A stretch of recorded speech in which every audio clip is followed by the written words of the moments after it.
this.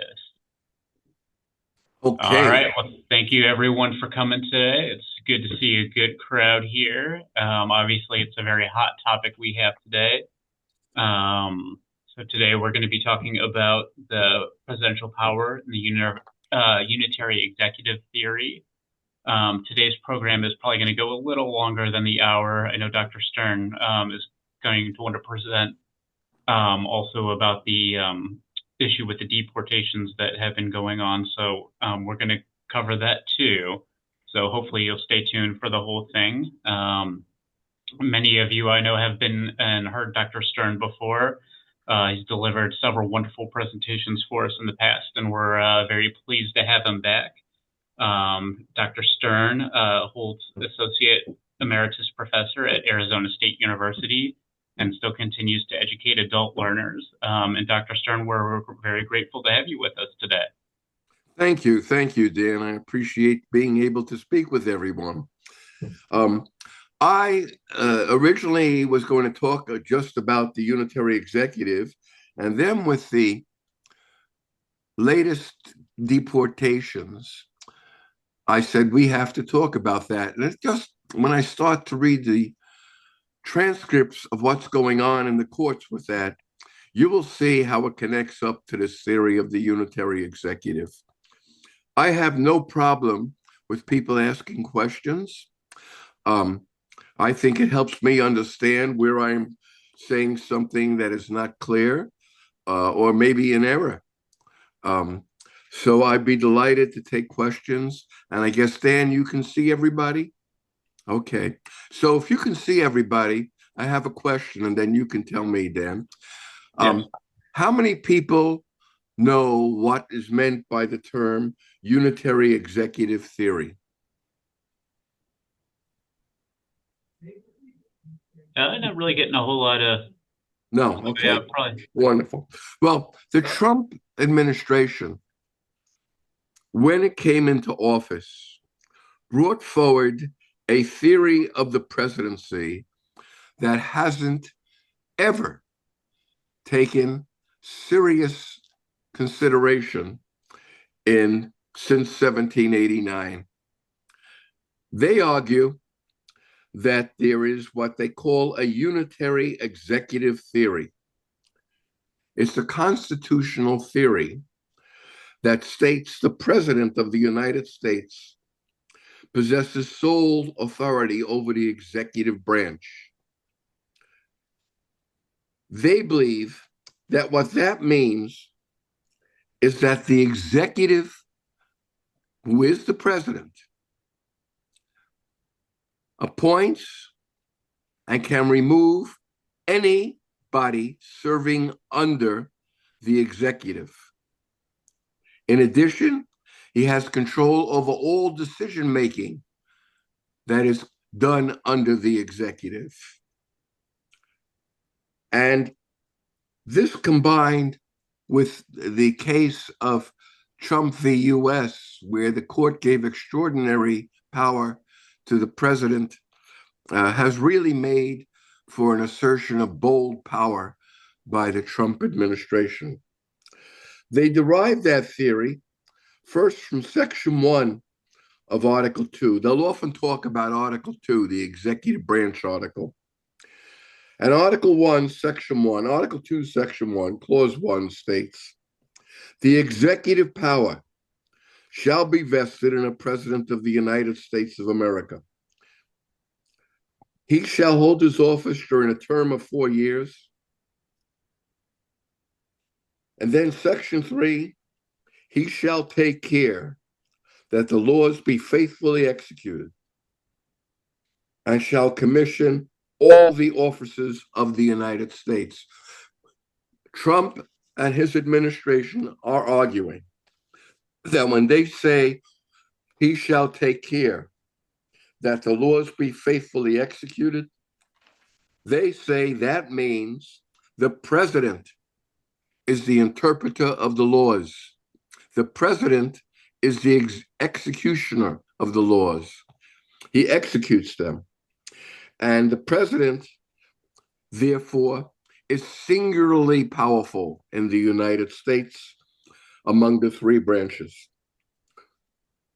In Trump versus U.S. in 2024, Chief Justice Roberts, writing for the court's majority, basically asserted the president has absolutely immunity for criminal prosecution for actions within his constitutional authority, and at least presumed immunity for his office. Trump has been indicted on 4 counts by the special counsel Jack Smith, and on these accounts in 2021 January 6th riot, that's the case the court was talking to. The court didn't dismiss the case, but it said you cannot presume to read the basis for the president's decision if he hasn't stated it. And under all his activities as president officially, he is exempt from prosecution. One of the things this means is that when you link it with the unitary presidency, you have an office that is uniquely able to control the operation of the US government. For example, Trump asserts and has acted on the assertion that without turning to Congress, he has the right to fire independent agency heads. And even if the Congress has stipulated a specific term and conditions of how they can be removed. So one of the first cases to come up has been the case of Hampton Dillinger. He was a special counsel who is appointed to protect whistleblowers, investigate ethics violations, and civil service protections. Dillinger was appointed in 2024. Trump fired him when he came into office in 2025. The special counsel in Dillinger's position had the power to investigate and to prosecute. He can compel testimony, can receive disclosures of violations of laws, rules, or regulations, and shall provide to Congress an annual report on the activities of his office. Dillinger, now fired, filed a case to the court arguing this court should not allow lower courts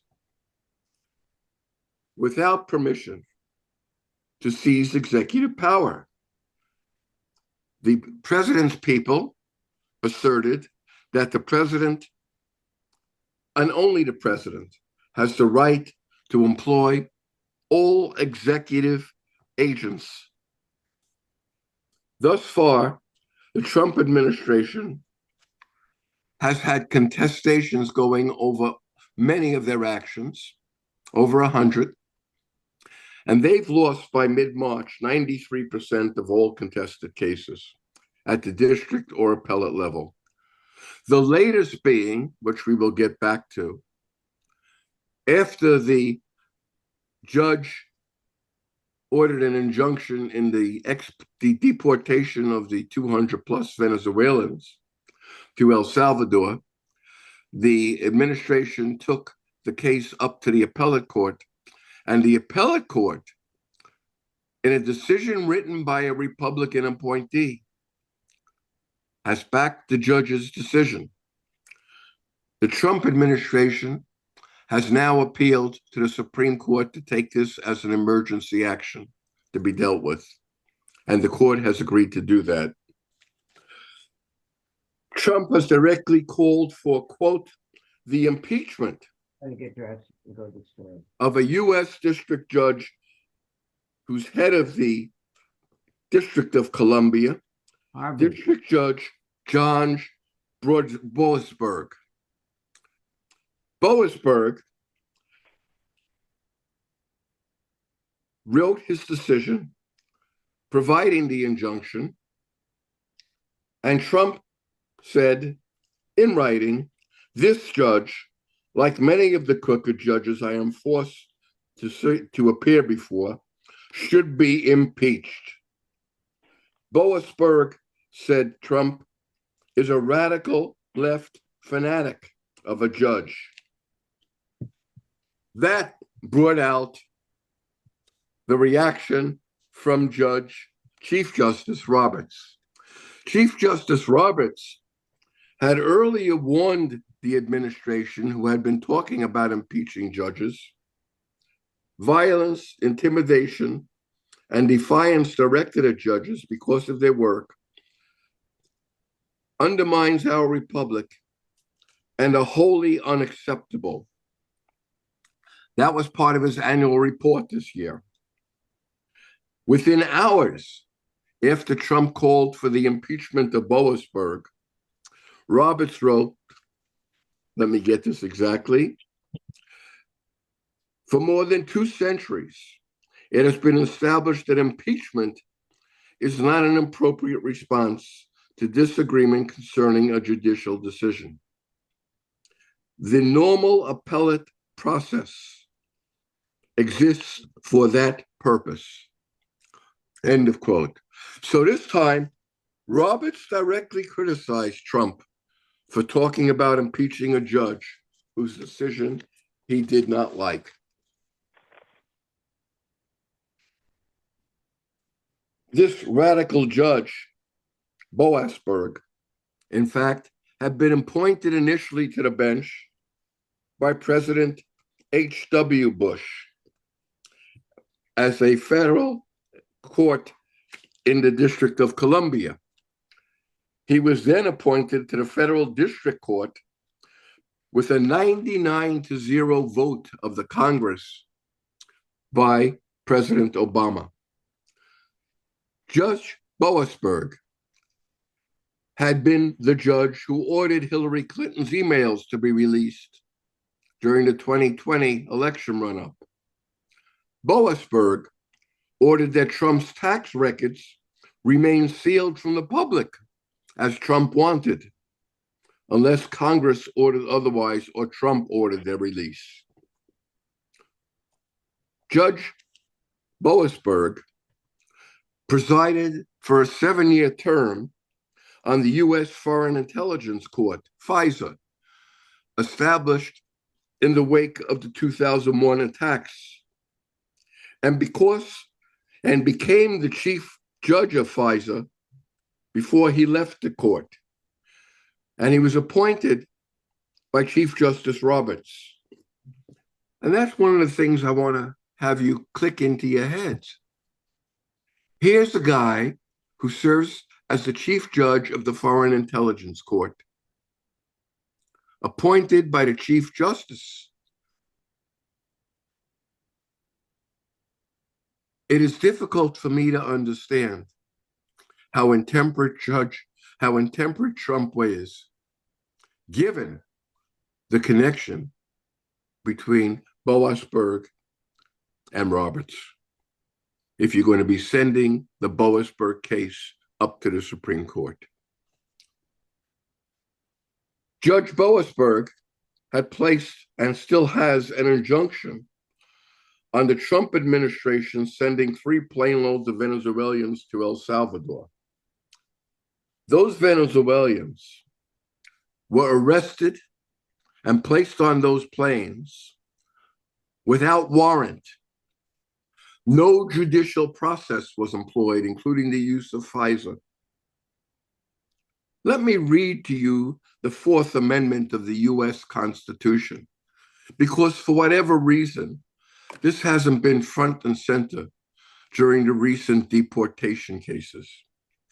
The right of people to be secure in their persons, houses, papers, and effects against unreasonable searches and seizures shall not be violated, and no warrants shall issue, but upon probable cause supported by oath or affirmation, and particularly describing the place to be searched and the persons or things to be seized.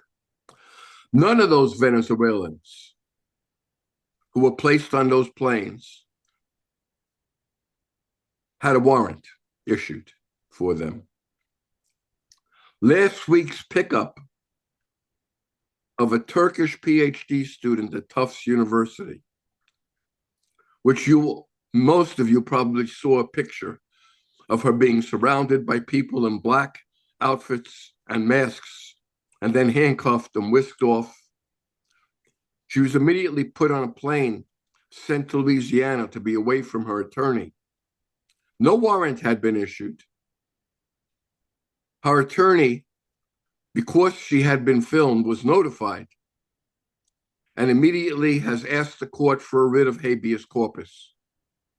Get her back and produce her so I can defend her and we go into court for judicial process.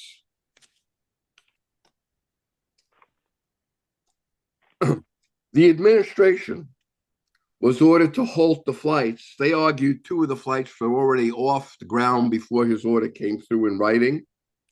The 3rd flight was not off, but took off anyway. The administration was ordered into court by the judge to explain what they were doing and why. When the administration came in, they totally stonewalled the judge. The second time, the judge reviewing what they said, this is woefully inadequate.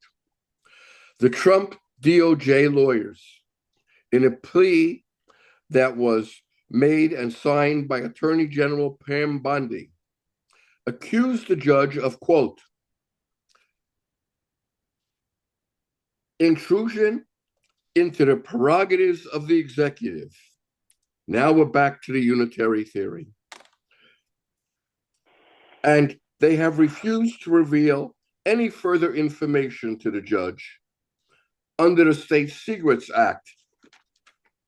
The Justice Department argued, as a function of Article 2, the president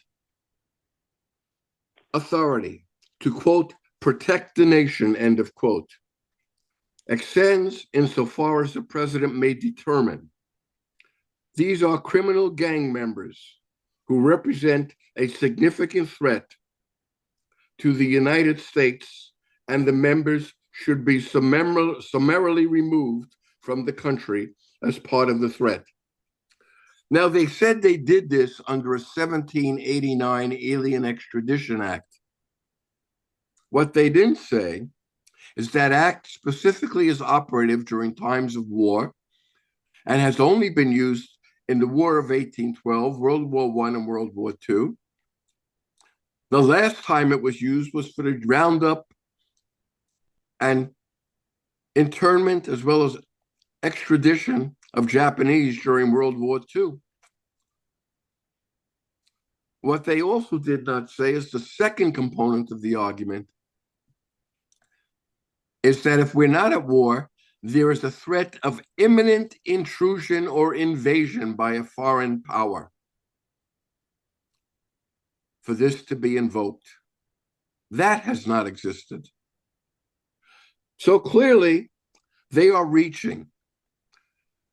And they reached so far that when they appealed to the next level, the appellate court of the federal system, the court ruled against them.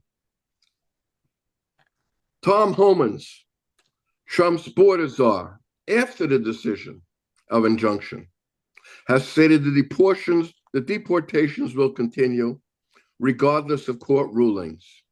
And in fact, since those rulings, they've picked up at least 2 students and have now got them in custody without warrant.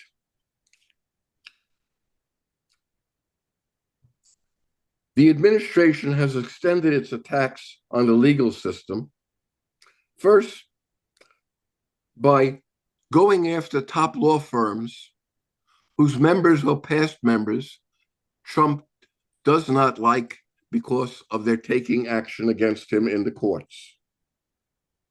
But beyond that, last week, The Trump administration went one step further. Trump issued an official memorandum to the head of the Justice Department, Bondi, preventing abuse against the legal system and the federal court is its title. It states, the Department of Justice is to, quote, seek sanctions against attorneys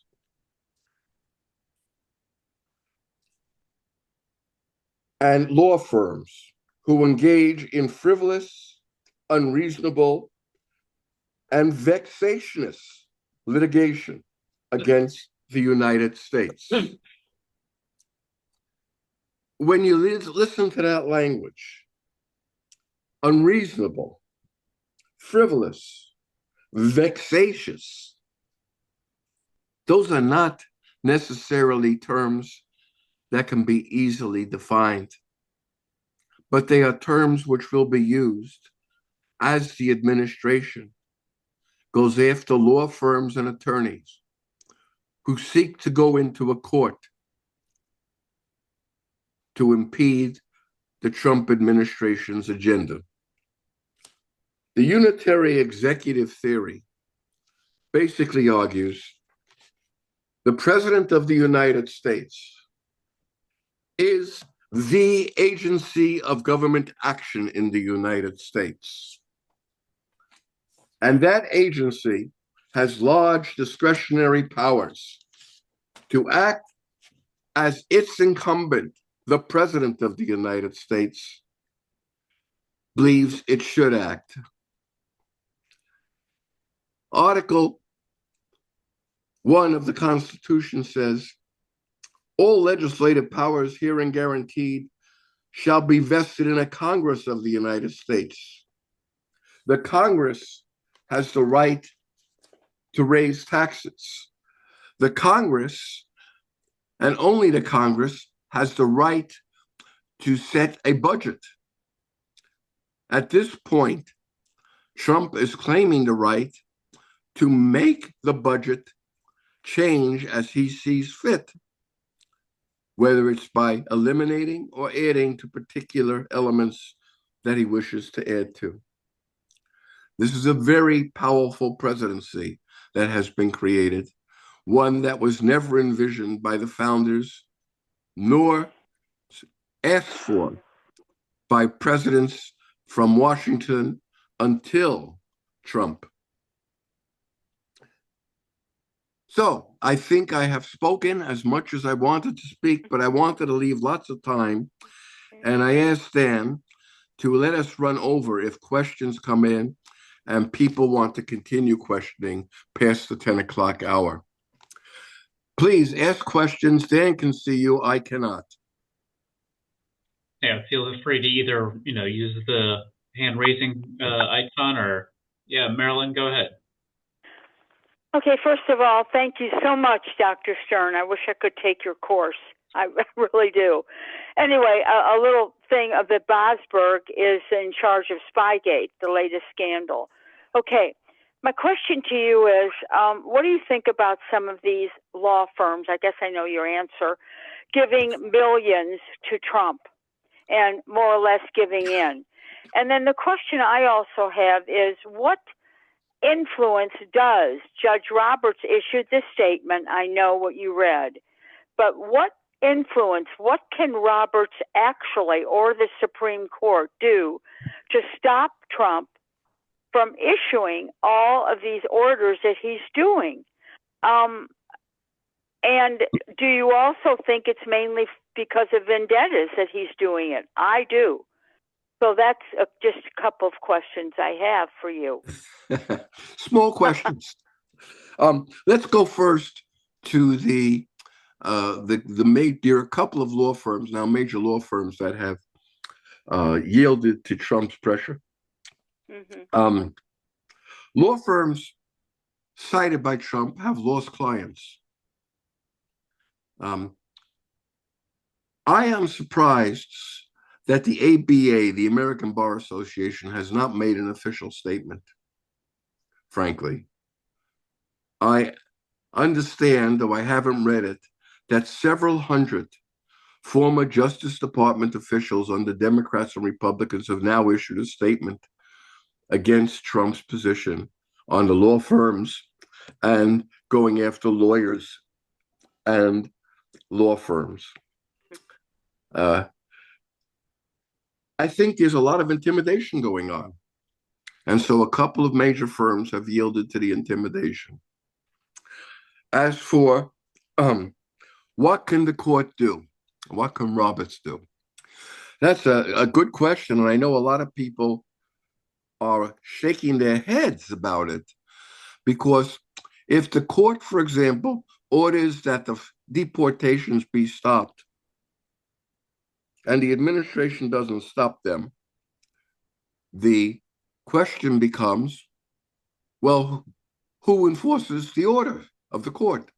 The answer is U.S. Marshals or American troops. Let me give you examples. By U.S. Marshals, the problem becomes, guess who calls out U.S. Marshals to enforce orders? Guess who calls out troops? The president. So, in fact, if the president does not call out the marshals or the troops, the only alternative then becomes impeachment. I'm hearing voices. Impeachment, and then trial in the Senate. Of course, one of the things that people are watching is how long does this go on and what's the reaction in the 2028 elections? We have yet to see that. I'll give you a very good case of presidential enforcement. And we all know about Jackson and the Seminole Indians basically ignoring the court's injunction to stop the march of the Indians over to Oklahoma. 1956, Little Rock, Arkansas. There's President Eisenhower, who really did not like the court's desegregation decision. It wasn't that he was opposed to desegregation.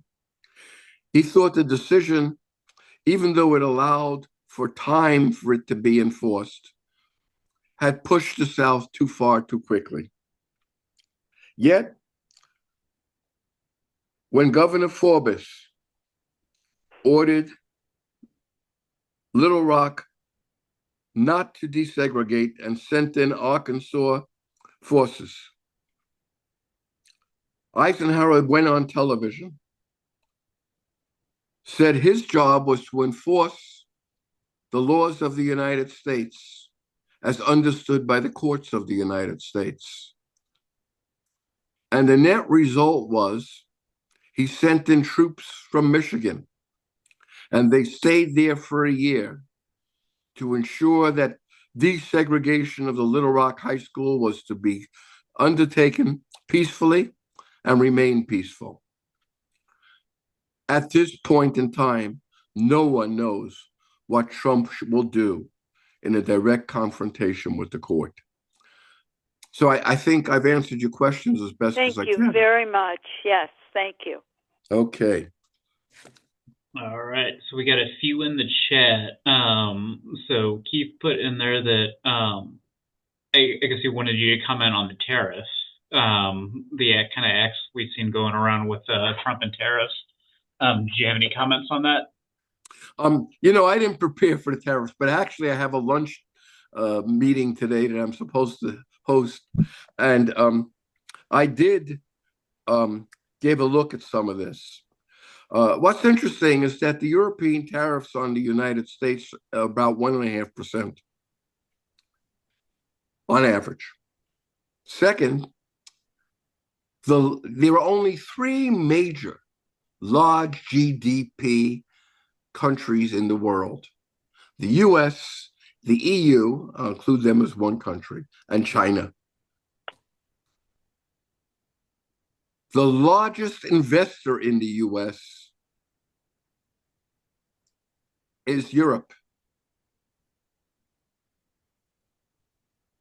Number 1. foreign direct investment, by far and away, the largest investor is Europe. Second, U.S. firms receive about $4 trillion in revenues from their foreign affiliates. European affiliates in the U.S., about $3.5 trillion.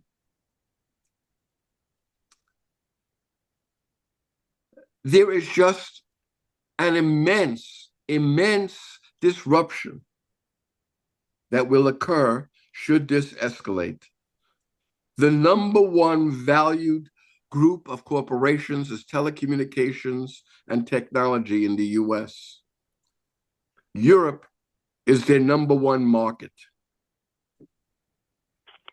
Think about the Europeans going after the major US firms involved on the web and information processes.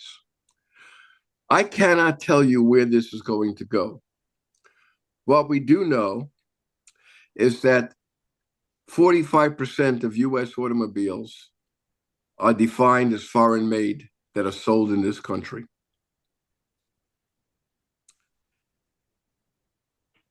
We are going to be engaged in a major period of turbulence.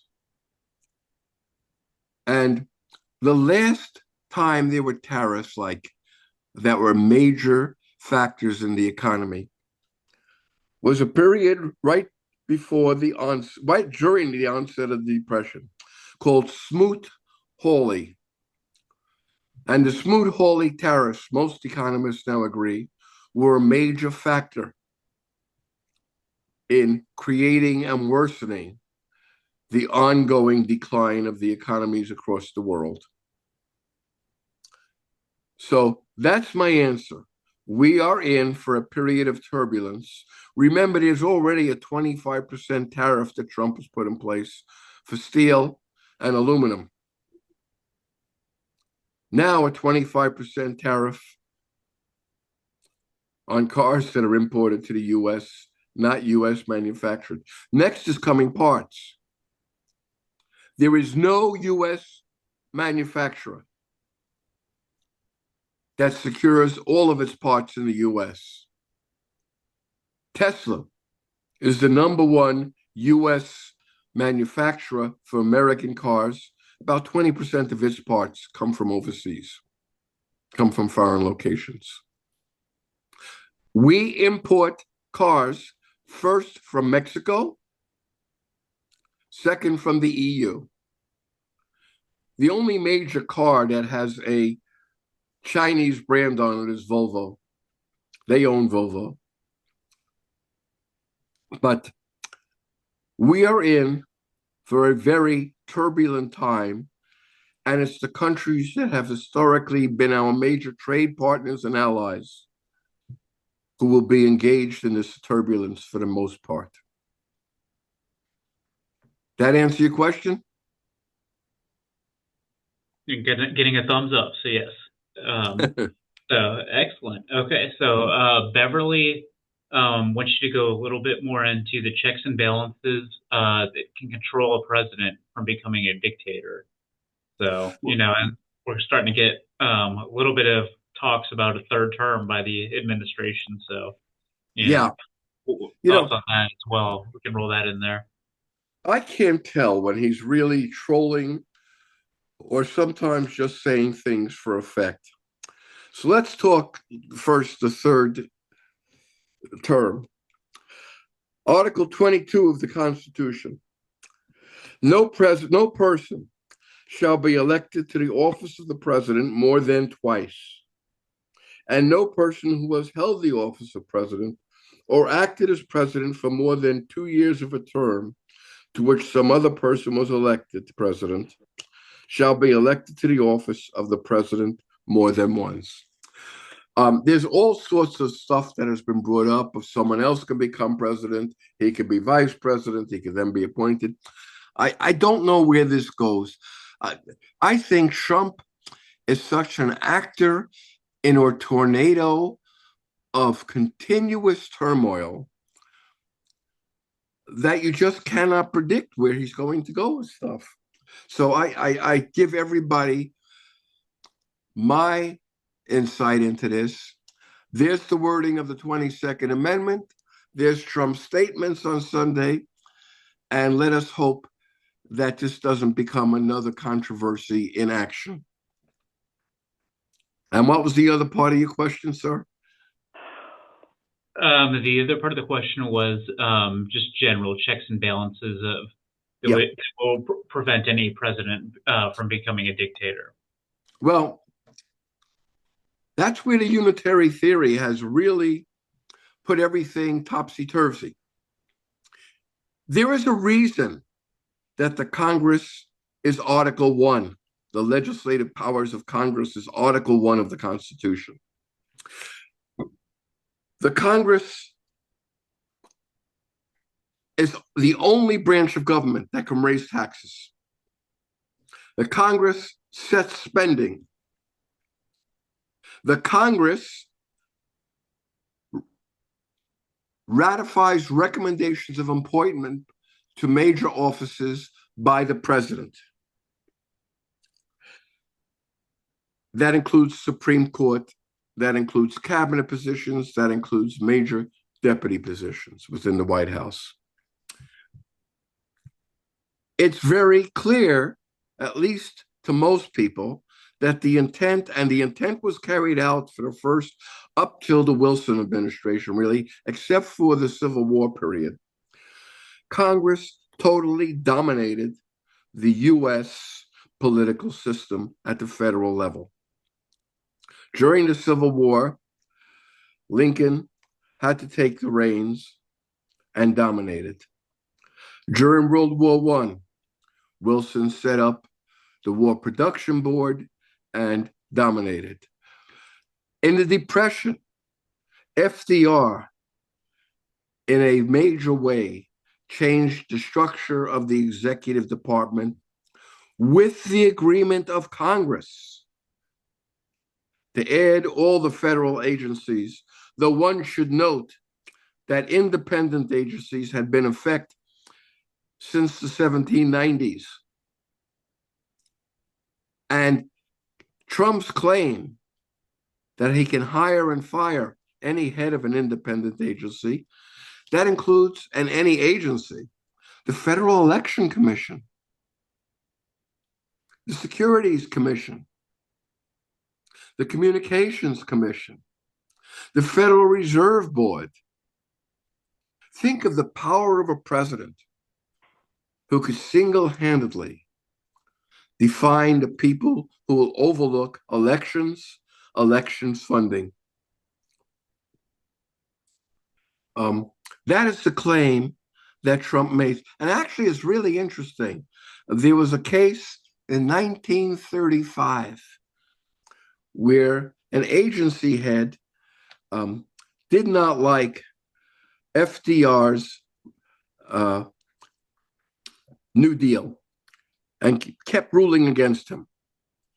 FDR tried to fire the agency head. The court rejected that. So we're in a new era again, where FDR made that one shot at it, and now this president is making multiple shots at it. And we have not yet had an end product to these challenges. That answer your question, sir? I don't think they have their camera on, but we'll give that a thumbs up. That was excellent.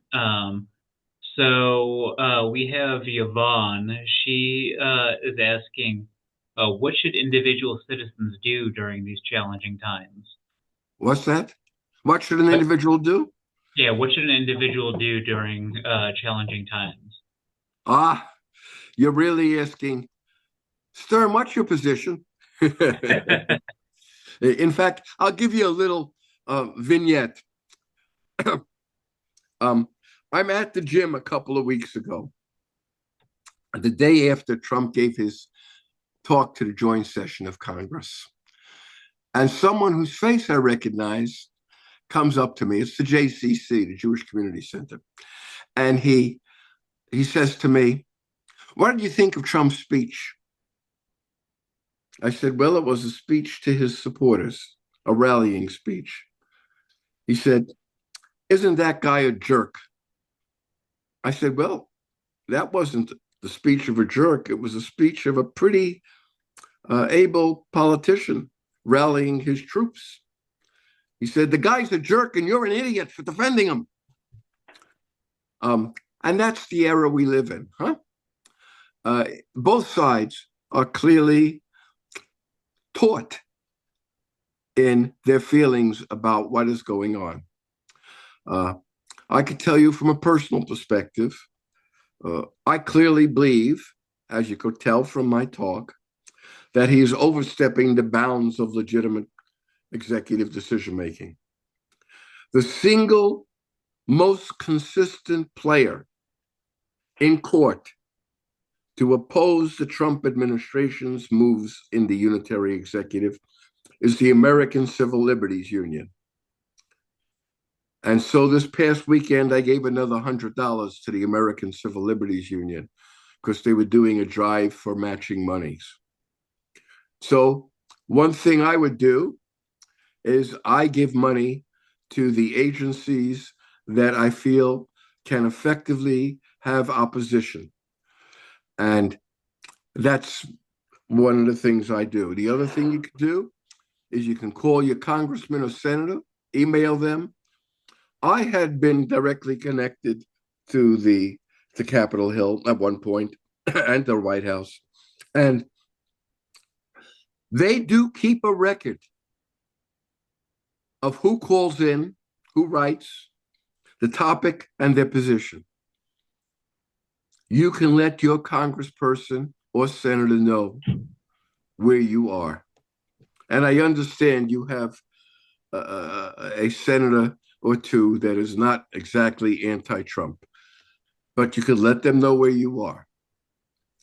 Other questions? Sure. So we have Anthony, and he says, this morning it was reported that a fellow had been deported, and the administration admits it was a mistake. The lawyer for the fellow has filed a writ of habeas corpus. Can you give a brief background on habeas corpus? And also, when the administration requests an emergency appeal to the Supreme Court, how long does that usually take? It's up to the court. It can be a week, it could be a month, it could be 6 months. Okay? Now, I'm not aware, because I'm sorry I didn't get it. I was preparing for this, rereading my material. It does not shock me in the least. And I'm sure we are going to find among the Venezuelans who were deported, some of them were not gang members. That's the purpose of due process. That's the purpose of a warrant, to ensure you are not taking legal actions against those who have not committed any offense and who have no evidence of offense being committed by them. You have to present to a judge the evidence to obtain a warrant. Even the FISA court requires the presentation of evidence. So I think you're going to, the great problem in this, it lays out in two cases of people who were deported, who were picked up. Khalid, the student from Colombia, who was picked up and sent to Louisiana, he clearly was active in anti-Israel, anti-American demonstrations at Columbia and other places. To a lot of Americans, he should be thrown out. Now, I disagree, because he never showed any inclination to violence or threat of violence. The other case is much clearer, and it is the woman from Tufts. The only evidence that could be found so far linking her to any actions regarding the Palestinian case is she wrote with several other Tufts students an article for the student newspaper decrying the ravaging of Gaza by the Israeli invasion following that terrible, brutal attack on Israel by Hamas. That's a bad act. I cannot imagine a judge ordering her deported over such an act. Khalid, I could. So they're pressing the limits, and in pressing their limits, they are going to have overstepped the bounds. The question is, will the American public really consider that terrible, given that they're doing what the public wants and getting rid of the bad immigrants? The public supports that. So it's a difficult position. But I think it's very clear-cut legally, and it is the purpose of those courts to maintain our system of justice. And let's hope that happens. Other questions? Thank you. So Steve asked, and I'm not sure, Steve, you can chime in if you want. Said if this is unconstitutional, why can't the Supreme Court just rule against him? So they can. They may. I don't think you'll get Alito or Thomas to do that, because I think from what I've read, they basically believe a president is all powerful, especially on the conservative side. The problem I have with that kind of a position is that, remember, folks, there can be another election and you're going to get a liberal president. Would you, Alito and Thomas, want an all-powerful president on the left side of the spectrum? And let me give you the quid pro quo that has occurred in Congress on something like this. The Democrats decided they were going to be smart. And they were going to stop cloture for judges appointed to the district and appellate courts. Just take a majority vote. And they changed the rules to do that. Subsequently, when the Republicans had control of the Senate, McConnell changed the rules to allow the elimination of cloture for the appointment of Supreme Court judges. Ergo, we got the Supreme Court conservative majority. If you're going to play the game of short-term partisan control, it is going to whiplash you, inevitably. So I think the courts can take a position. My hope is they take it consistent with the law, and that it's not the interpretation of a law that just stretches a reading beyond imagination. Thank you. Thank you, Dr. Stern. So we got a question. Any thoughts regarding Elon Musk's position so far and his influence? I didn't get that one, Dan. What are your thoughts on Elon Musk, his current position and influence with the Trump administration?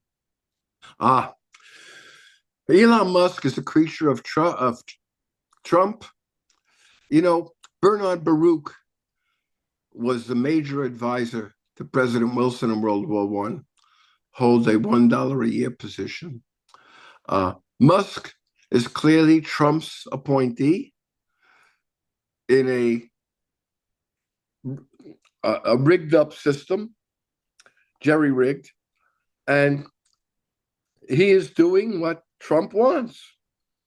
I am one of those people who believes, and by the way, the Post just came through on my line with an illegal deportation of someone who wasn't guilty of anything. And I am one who believes that this is a group, the Doge, that is operating with speed and without much forethought of action. and it's going to balance against them when the piper is paid. The Supreme Court has taken 3 cases now on an emergency basis.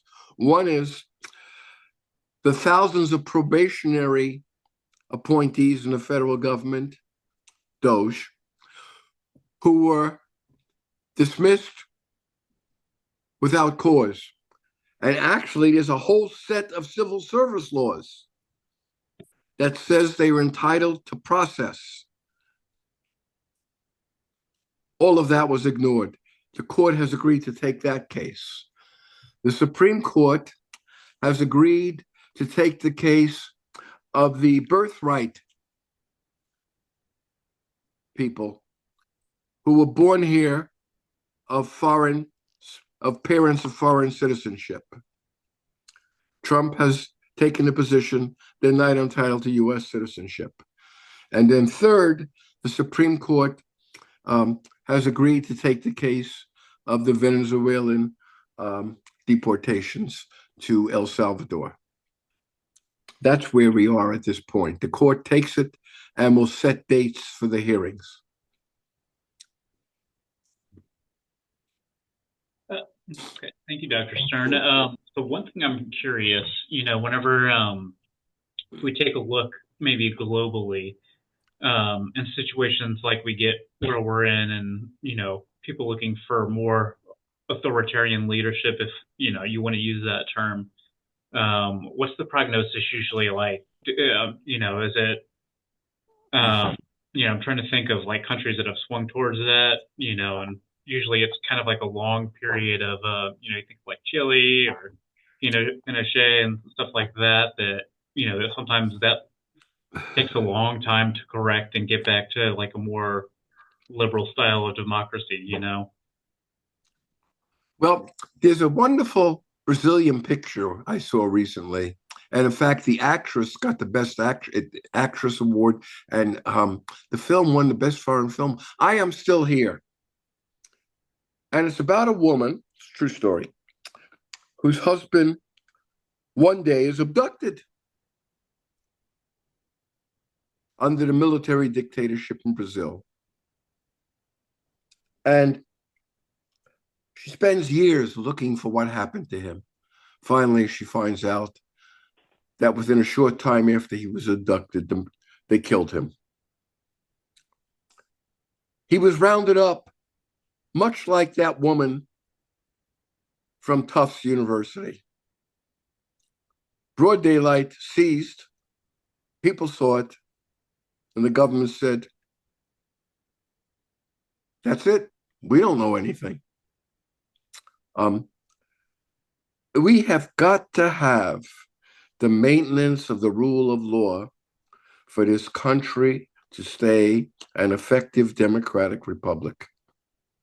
And that roundup of that student at Tufts was such a violation of the basic principles of American law that it simply makes me shake my head 1,000 times that it could happen here like that in midday.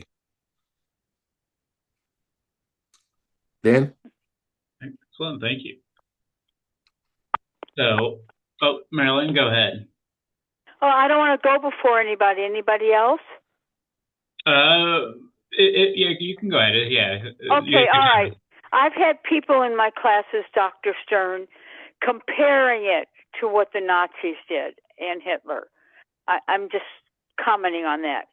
But my question to you is, what will it take for the fellow Republicans to stand up against Trump? Lisa Murkowski and Susan Collins seem to be the only ones. But what will it take, and would it do any good? And do you think they ever will, like they stood up against Nixon, came to Nixon? I mean, what is your opinion on that? Well, I think, today is the justice election of Supreme Court in Wisconsin, and 2 congressional seats, which are held by Republicans in overwhelming Republican districts in Florida. Watch if there's a diminution of the majority numbers in the two Republican seats. Watch as more special elections come up. If in contested Republican seats, they start to get sequentially defeated, that's when the Republican Party will start to rethink. We still live in a republic that is connected to the ballot box. And I believe that ballot box can speak. Now, my wife calls me the perennial optimist. So here I am saying optimistically, if in fact the public starts to really shift, and that shift is reflected at the ballot box, you will see the Republicans in Congress start to change and vote against Trump. Let me take that one step further. You may remember Nixon and Watergate. He did not resign until the Republicans, including Goldwater, went into the White House and said, it's time. I'm not sure you could ever get Trump to yield to that kind of an informal agreement. But if the Congress says we're voting to impeach, and a high number of Republicans vote with the Democrats, and then there's a trial, and he really does get convicted, he will be out. That's my answer. Well, hope you're right. I hope so too. Yes. Okay, Thank so we have you. a comment in the chat. During World War II, he rounded up Japanese, Italian, and German citizens and put them in the internment camps. What happened to the rule of law at the time? What happened to the rule of law at the time? Actually, the rule of law was in effect. It was under the 1789 Aliens Act, and it was during war, declared by Congress, and both Franklin D. Roosevelt and Earl Warren, the governor of California, were in support of it. So we all understand it was a terrible, tragic era to round up American citizens just because they happen to have a different ethnic background. But it happened. And there is no doubt it is one of the black marks against this country. But the rule of law was there. Okay, thank you. So another question is, do you find any wiggle room on birthright citizenship in the 14th Amendment? And then the commenter says it seems pretty clear to them. Do I find any wiggle room? No, but again, you know, I am convinced good, bright lawyers figure out wiggle room that I could never imagine. So if you read the 14th Amendment, it's very clear what it says. Let me go there. I wish I had the copy.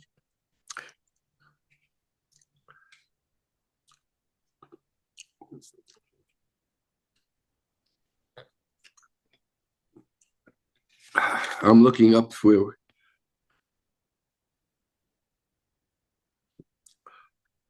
Here it is. All persons, it's the very first section, born or naturalized in the United States and subject to the jurisdiction thereof are citizens of the United States and of the state wherein they reside. No state shall make or enforce any law which shall abridge that privilege. Now, here's the wiggle room they find, usually. All persons born and naturalized in the United States and subject to the jurisdiction thereof. They argue that persons born of people who are citizens of other nations are not subject to the jurisdiction of the United States. And that's false. Unless you're a member of an embassy or have privilege through some particular law of invoking your rights as a foreign national in the United States, you are subject to the jurisdiction of the United States, no matter who your parents are. But they claim not necessarily so. So I invite you to read their great briefs, because I have no doubt they will be bright, creative briefs, but I don't buy it.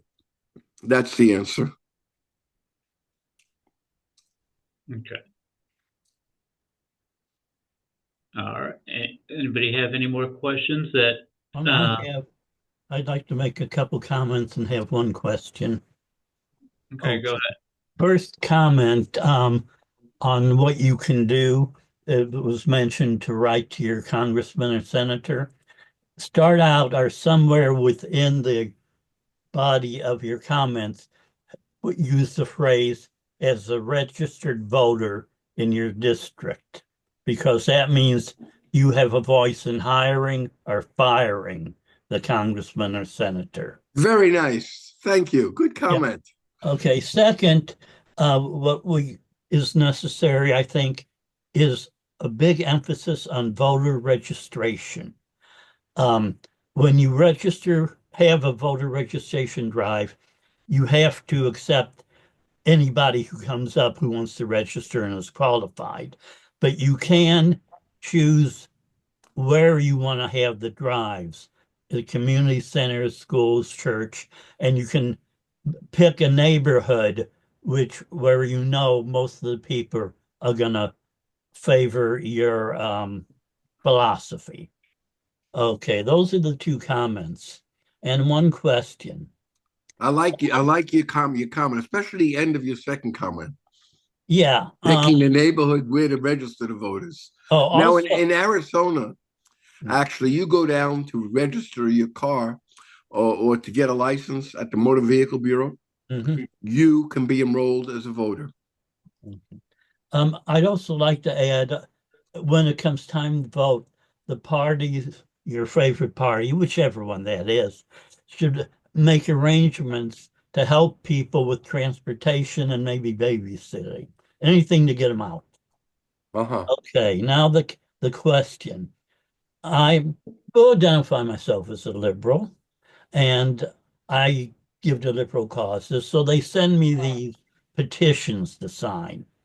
They send them to me and other people, mass mailings, because they know ahead of time that they're liberals, and they word it in such a way as to encourage a particular answer.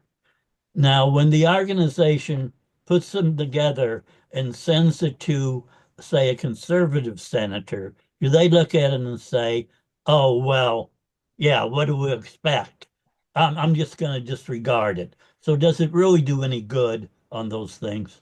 No, they're really fund appeals. Yeah. It's junk mail. And in fact, when I get those, I put reply stop, and they will normally stop.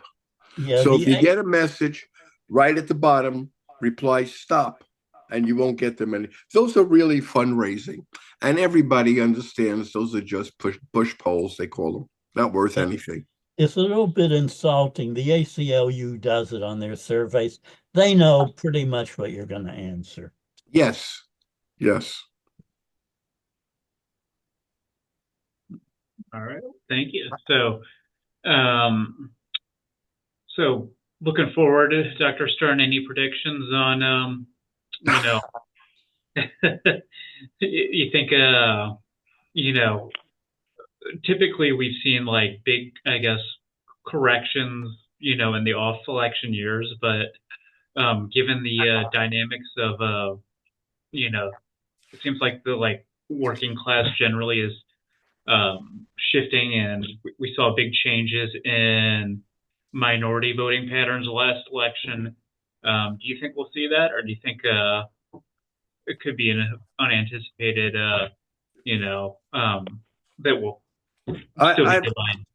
I'm not in the stargazing game. I tend to be very quantitative in how I operate. What I will say to you is, I really believe that the impact of this will have fallout on the general public. And I suspect one of the places this will happen is, for example, the tariffs. Trump called the automakers in to warn them not to raise prices when the tariffs come on. There will be prices raised because one way or the other they have to. So let me give you the following to think about. In 1966, the U.S. put on a 25% tariff on light trucks manufactured elsewhere. That is still in effect. Add 25% for steel and aluminum that go into cars. Light trucks. Think about what that has to have as an impact on the cost. And my belief about voters is they vote on the basis of stuff that directly affects them. That's the old Clinton cry. It's the economy, stupid. How does the guy feel about his take-home paycheck? And that's very, very true. Absolutely true. And it's the economy now, not in the future.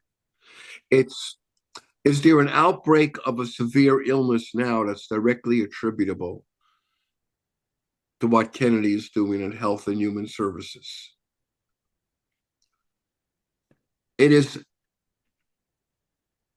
the blockage of phone calls into Social Security because they've cut the staff too much. It's denial of access by veterans because they've they've cut the staff too much. That's the kind of outcome that voters voted on. It's on that basis. What's happening to me? Not in the future, now. And I think that's going to be a major impact in the coming elections. John, go ahead. We haven't talked about the election financing and the outrageous election going on in Wisconsin today for their Supreme Court, and Trump admittedly paying voters to come out and giving millions of dollars is just outrageous, and the Supreme Court has allowed it. That outrage was prevalent in the 19th century. That was the common way. You paid people to vote, or you gave them liquor. That's Musk, not Trump, who's giving the money. And the Wall Street Journal had a column on it yesterday. My son's firm got mentioned in that. He is the head of Law Forward in Wisconsin. And Law Forward, it gives a big push for voter access to the ballot. That's what they are involved in. And when I asked him, what are the polls showing? He said, I think it's leaning towards the Democrat, Crawford, but it's still up in the air. But it is the Supreme Court which opened up the floodgate of money as free speech. And that's where we are. It is perfectly permissible in elections now to use your money. Sorry. It's a terrible outcome. We agree. Any other questions?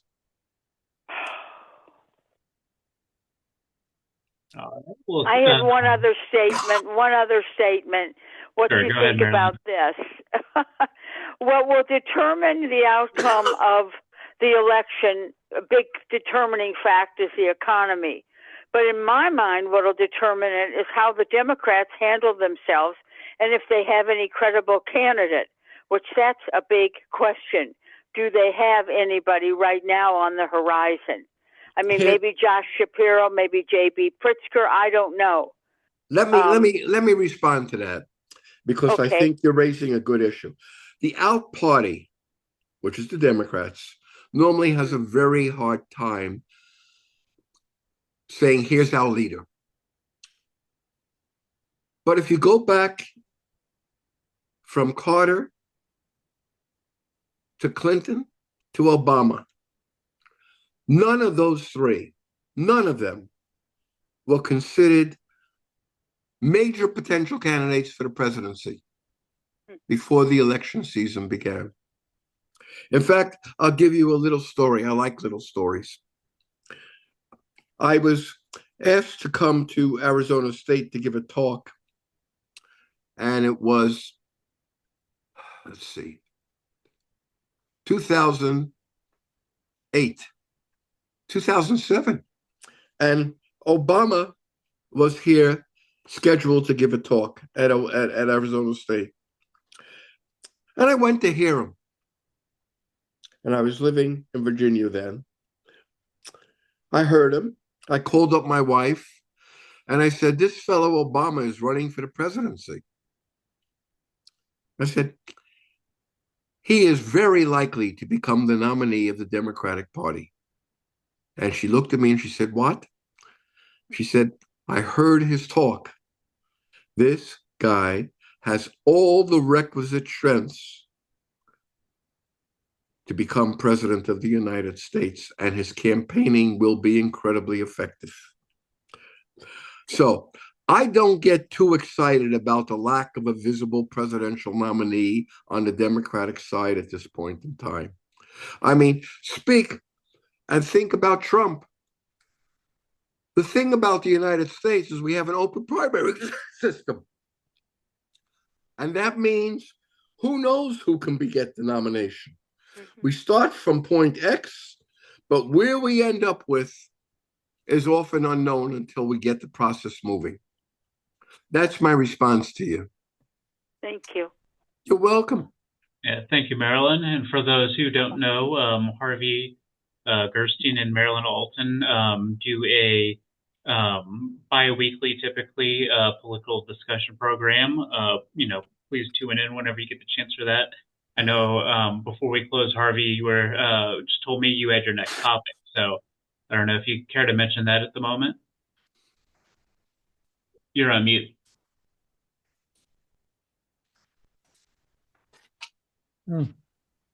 I'm just going to talk about the 3 cases before the Supreme Court dealing with religion to get everyone's opinion. Yeah, so it should be fun. Please turn into that if you can. So, when is that? When? April 15th. April 15th. So, okay. Dr. Stern, thank you very much. That was an excellent presentation today. I'm getting a lot of, people saying this was fantastic. Please send me the recording after the program. So thank you. That was very informative. A lot of great dialogue and, questions. And so thank you very much. Thank you. And everybody keep in mind this notion of the unitary executive. It is what is moving this administration.